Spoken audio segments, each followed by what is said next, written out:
ഞങ്ങൾ ഉണ്ടാക്കിയതിനേക്കാളും വളരെ ലിബറലാണ്.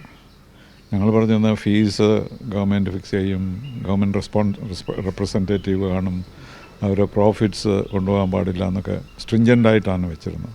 പക്ഷെ അതവർ മാറ്റിയിട്ടുണ്ട്. അങ്ങനെയാണെങ്കിൽ അതിന് പേര് വരില്ല എന്നുള്ളൊരു വിശ്വാസം കൊണ്ടാണെന്ന് തോന്നുന്നത്. ഫീസ് അവർക്ക് തന്നെ ഫിക്സ് ചെയ്യാം. 10 കൊല്ലത്തിനകത്ത് 2 കാര്യങ്ങൾ സംഭവിച്ചു. ഒന്ന്, നമ്മുടെ കുട്ടികളുടെ വെളിയിൽ പോയി തുടങ്ങി. ഇപ്പം നമ്മുടെ ആർട്സ് ആൻഡ് സയൻസ് കോളേജിൽ പോലും പിള്ളേരില്ല. നമ്മളൊരു മെഷീനിലേക്ക് തല വെച്ച് കൊടുത്താൽ മതി,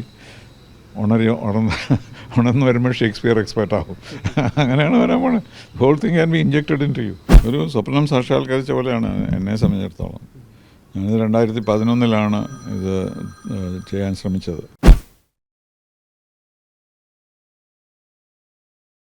നമസ്കാരം.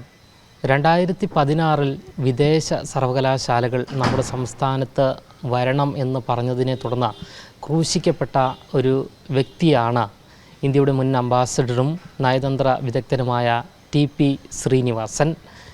ഇപ്പോൾ CPM-ഉം SFIയും നിലപാട് മാറ്റിയിരിക്കുകയാണ്.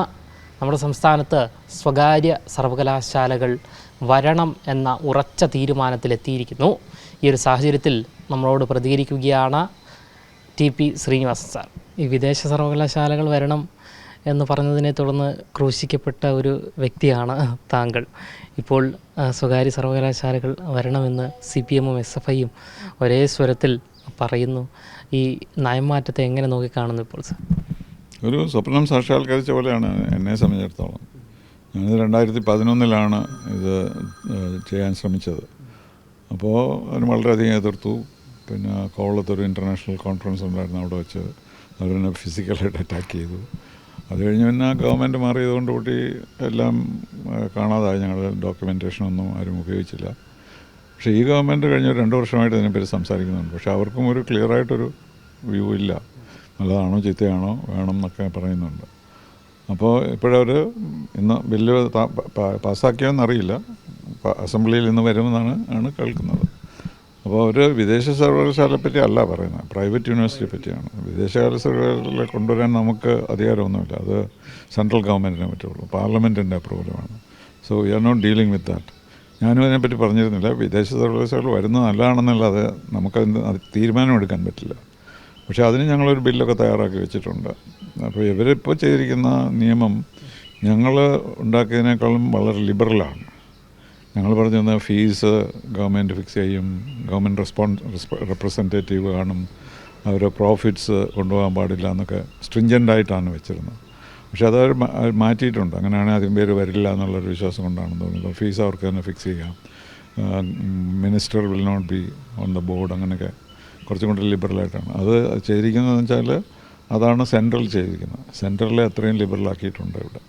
ഉമ്മൻചാണ്ടിയുടെ ഉദ്ദേശം കേരളത്തിലെ എഡ്യൂക്കേഷൻ ലിബറലാക്കുക എന്നുള്ളതാണ്. സ്പെസിഫിക്കായിട്ട് അദ്ദേഹം എനിക്കൊന്നും പറഞ്ഞിരുന്നില്ല. പക്ഷേ പ്രൈവറ്റ് യൂണിവേഴ്സിറ്റി ഉണ്ടെങ്കിൽ നമുക്ക് അതിനുള്ള റിസോഴ്സസ് കിട്ടുള്ളൂ. അതാണ് പ്രധാന കാരണം. മറ്റ് യൂണിവേഴ്സിറ്റിക്കും ഇമ്പ്രൂവ് ചെയ്യാം, പക്ഷേ എവിടുന്ന് പണം കിട്ടും? ഗവൺമെൻറ്റിന് പണമില്ലല്ലോ. അപ്പോൾ പ്രൈവറ്റ് യൂണിവേഴ്സിറ്റി വന്നാൽ നമ്മളിപ്പോൾ ഡൽഹിയിലൊക്കെ ഇപ്പോൾ ഉള്ള ഓക്സ്ഫോർഡിനെയും കേംബ്രിഡ്ജിനെ പോലെയുള്ള യൂണിവേഴ്സിറ്റീസ് വന്നിട്ടുണ്ട് ഡൽഹിയിൽ. അപ്പോൾ അതുപോലെ വന്നാൽ നമുക്ക് എല്ലാ കാര്യത്തിലും നന്നായിരിക്കും, നമ്മുടെ കുട്ടികൾക്ക് പ്രയോജനപ്പെടും. പക്ഷേ ഈ 10 കൊല്ലത്തിനകത്ത് 2 കാര്യങ്ങൾ സംഭവിച്ചു.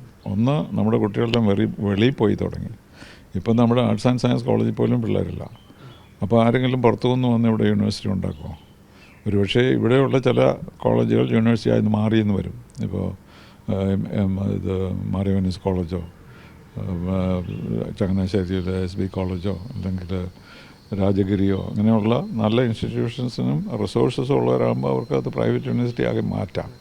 പക്ഷേ യഥാർത്ഥത്തിൽ ചേഞ്ച് വരണമെങ്കിൽ ഹ്യൂജ് ഇൻവെസ്റ്റേഴ്സ് മസ്റ്റ് കം. അപ്പോൾ അത് വരുമോ എന്നെനിക്ക് സംശയമാണ്. കാരണം അവരൊരു മാർക്കറ്റ് സ്റ്റഡി നടത്തുമല്ലോ വരുന്നതിന് മുമ്പ്. അപ്പം ഇവിടെ കുട്ടികളിലെന്ന് പറഞ്ഞാൽ പിന്നെ അവരെവിടെ പോകുന്നത്? അതൊന്ന്. രണ്ടാമത്, ഈ artificial intelligence is growing very fast. നമ്മൾ അറിയുന്നതിനേക്കാളും കൂടുതൽ അത് വികസിച്ചുകൊണ്ടിരിക്കുകയാണ്. അത് വളരെ ഫാസ്റ്റായിട്ട് വികസിക്കുകയും ചെയ്യും. യുവാൽ ഹരാരി എന്ന് പറഞ്ഞ എഴുത്തുകാരൻ, അദ്ദേഹം പറഞ്ഞ നമ്മൾ പണ്ട് അമീബ ആയിരുന്ന പോലെയാണ് ഇപ്പോൾ ആർട്ടിഫിഷ്യൽ ഇൻ്റലിജൻസ് അമീബയാണ്. നമ്മൾ മില്യൺസ് ഓഫ് ഇയേഴ്സ് എടുത്തു ഹ്യൂമൻ ബീയിങ്ങിൽ വരാൻ. പക്ഷേ ഇവർ 20 കൊല്ലം കൊണ്ടോ 30 കൊല്ലം കൊണ്ടോ ആ ലെവലിലെത്തും. അപ്പോൾ ഹ്യൂമൻ ബീയിങ്സിനെ റിപ്ലേസ് ചെയ്യുന്ന ഒരു സിറ്റുവേഷൻ വരും. അപ്പോൾ പിന്നെ കോളേജസും യൂണിവേഴ്സിറ്റീസും ഒന്നും വേണ്ട. നമ്മളൊരു മെഷീനിലേക്ക് തല വെച്ച് കൊടുത്താൽ മതി, ഉണർന്ന് വരുമ്പോൾ ഷേക്സ്പിയർ എക്സ്പേർട്ട് ആവും. അങ്ങനെയാണ് വരാൻ പോണത്. Whole thing can be injected into you. അപ്പോൾ അങ്ങനെ ഒരു വരുമ്പോൾ ആരാണ് ഈ അപ്പോൾ 5 കൊല്ലത്തെ അല്ലെ 10 കൊല്ലത്തെ കാൽക്കുലേറ്റ് ചെയ്യാലേ ചെയ്യുള്ളൂ. അപ്പോൾ അവർ ഇതൊക്കെ കൺസിഡർ ചെയ്യുമ്പോൾ അവർക്ക് വലിയ എന്തൂസിയാസം കാണില്ല എന്നാണ് തോന്നുന്നത്. കാരണം future universities will not have buildings, will all be not online എന്ന് പറയുന്നത് നമ്മളിപ്പോൾ കാണുന്ന ഓൺലൈൻ അല്ല. Individuals will come, a professor in Harvard will be in your study and giving you a lesson. It's so, കണ്ടിട്ടില്ലേ ട്രംപിനെ കൊണ്ട് dance ചെയ്യിക്കുന്നതൊക്കെ, it's so real അല്ലേ. അപ്പോൾ അതുകൊണ്ട് ആ പോസിബിലിറ്റിയും കൂടെ ഉണ്ട്. അതുകൊണ്ട് രണ്ടും കൊണ്ടും എത്രമാത്രം ഇതിന് ആളുകൾ വരും എന്നുള്ളതിൽ എനിക്ക് വലിയ തീർച്ചയില്ല. കൊണ്ട് പലതും നഷ്ടപ്പെട്ടു. അതായത് വൈകി വന്ന ഒരു വിവേകമാണ് അത് ഞാൻ പറഞ്ഞായിട്ട് പലരും കോട്ട് ചെയ്യുന്നുണ്ട്. പക്ഷേ യഥാർത്ഥത്തിൽ അതാണ്. അത് അവരുടെ ഐഡിയോളജിക്കൽ കൺസ്ട്രെയിൻസ് ആയിരുന്നു. കമ്മോഡിറ്റീസാണ്, കൊമേഴ്ഷ്യലൈസ് ചെയ്യുകയാണെന്നൊക്കെയുള്ള തെറ്റിദ്ധാരണകൾ. ഈ കോവളത്ത് വെച്ച് മർദ്ദിച്ച പിന്നെ അദ്ദേഹത്തെ പിന്നീട് കണ്ടിരുന്നോ? ഞാൻ കണ്ടിട്ടില്ല, പക്ഷേ കേസെടുത്തിട്ടുണ്ട്. 20 പേരെ അറസ്റ്റ് ചെയ്തൊരു കേസ് നടക്കുന്നുണ്ട് നെയ്യാറ്റിൻകരയിലെ ഏതോ ഒരു കോർട്ടിൽ. ഞാൻ പറഞ്ഞു അവരുടെ കേസ് എടുക്കുന്നത്, ഞാൻ ഒരു പരാതി ആർക്കും കൊടുത്തിട്ടില്ല. അവർ കേസ് മുന്നോട്ട് കൊണ്ടുപോകണ്ടെന്നാണ് ഞാൻ പറഞ്ഞിരിക്കുന്നത്. അവർക്ക് അറിവില്ലാത്തതുകൊണ്ട് ചെയ്തതാണെന്നുള്ളൊരു. അതുപോലെ പോലീസുകാരെ ഡിസ്മിസ് ചെയ്യാൻ തീരുമാനിച്ചു. 10-12 പോലീസുകാരുണ്ടായിരുന്നു. അവരൊന്നും ഹെൽപ്പ് ചെയ്തില്ലല്ലോ എന്നെ. ഞാനവിടെ വീണ് കിടന്നും പോലും അവരൊന്നും ചെയ്തില്ല. അപ്പോൾ അവരെ ഡിസ്മിസ് ചെയ്യാൻ ഗവൺമെൻറ് തീരുമാനം എടുത്തു. പക്ഷേ ഞാൻ പറഞ്ഞു ഡിസ്മിസ് ഒന്നും ചെയ്യാൻ പാടില്ല, അവരല്ല കുറ്റം ചെയ്തത്. ഇവർ കുറ്റം ചെയ്തിട്ടുണ്ടെങ്കിൽ പോലീസുകാരെ പിടിച്ച് ജയിലിലിട്ടൊന്നും കാര്യമില്ല. അതുകൊണ്ട് അവരെ വിട്ടോന്ന് എനിക്ക് അറിഞ്ഞുകൊണ്ട് എപ്പോഴും. പക്ഷേ എനിക്ക് ഇതിന് കേസ് എടുക്കണ്ടെന്നും പോലീസുകാരെ പിരിച്ചുവിടണ്ടെന്നൊക്കെ ഞാൻ പറഞ്ഞിരുന്നു ഗവൺമെൻറ്റിനോട്. ഈ സാഹചര്യത്തിൽ SFIയോട് എന്താണ് പറയാനുള്ളത്? ആരോട്? SFIയോട്. അതുകൊണ്ട് ഞാൻ പറയുന്നത് എന്തിനാണ്, അവർക്കറിയാമല്ലോ. അറിഞ്ഞിട്ടല്ലേ അവരിപ്പോൾ അതിനെ സപ്പോർട്ട് ചെയ്യുന്നത്. അവരോടൊന്നും എനിക്കൊരു കമ്മ്യൂണിക്കേഷനും ഇല്ല. പക്ഷേ അവർ യഥാർത്ഥം അത് എൻ്റെ പേഴ്സണലായിട്ടുള്ള ഇതല്ലല്ലോ. എനിക്ക് നല്ല ഫ്രണ്ട്സൊക്കെ ഉണ്ട് SFIയിലും.